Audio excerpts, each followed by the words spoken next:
रामधारी गुप्ता, खंड 2, प्रतिलेखन संख्या 112, गति 80 शब्द प्रति मिनट।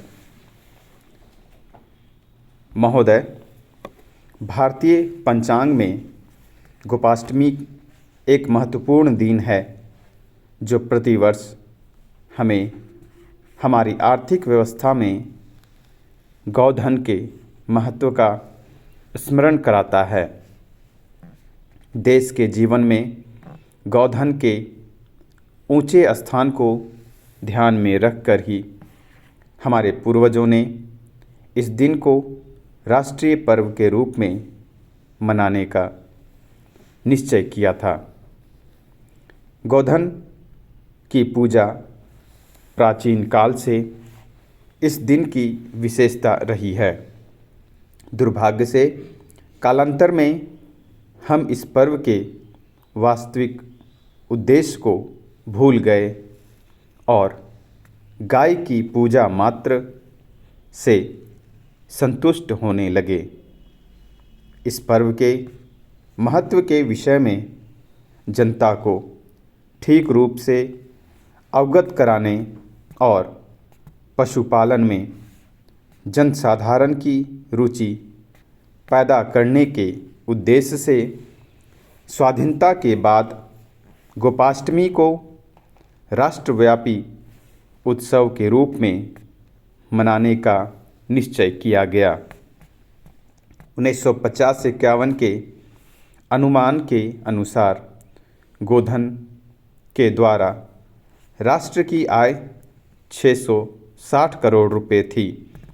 यही कारण है कि दूसरी पंचवर्षीय योजना के अंतर्गत रखे गए विकास कार्यक्रम में पशुपालन और नस्ल सुधार को इतना ऊंचा स्थान दिया गया है, जबकि पहली योजना में इस मद पर 22 करोड़ रुपए व्यय करने की व्यवस्था थी। दूसरी योजना में पशुपालन और दुग्धशाला आदि के लिए 56 करोड़ रुपए की राशि निर्धारित की गई है।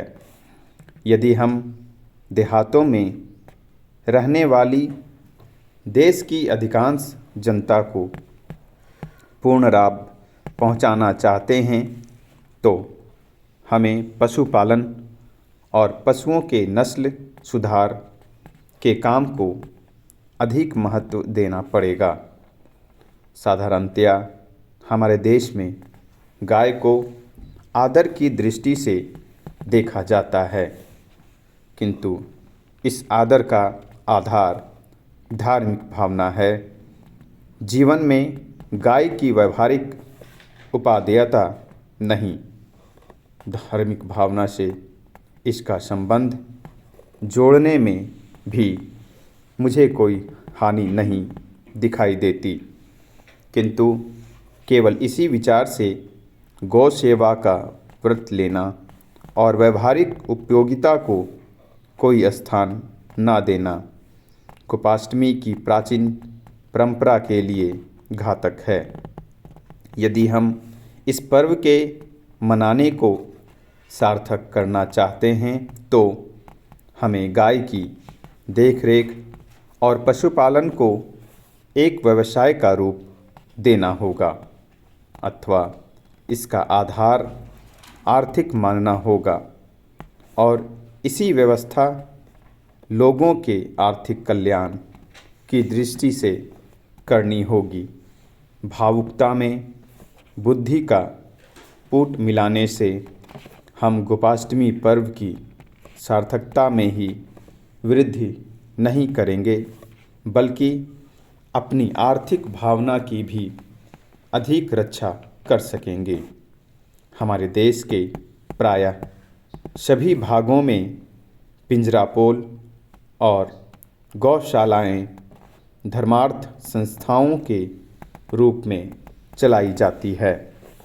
इस कार्य में प्रायः आर्थिक दृष्टिकोण को स्थान नहीं दिया जाता।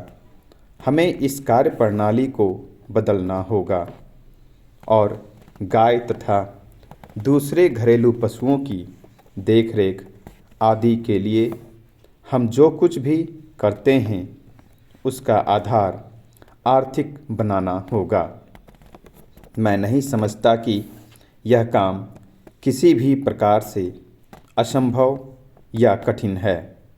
हमें इसे वैज्ञानिक ढंग से करना होगा जिससे सभी चीज़ों का पूर्ण उपयोग हो सके और कोई भी चीज़ नष्ट या व्यर्थ ना जाने पाए। गोधन से बहुत सी चीज़ें प्राप्त होती हैं।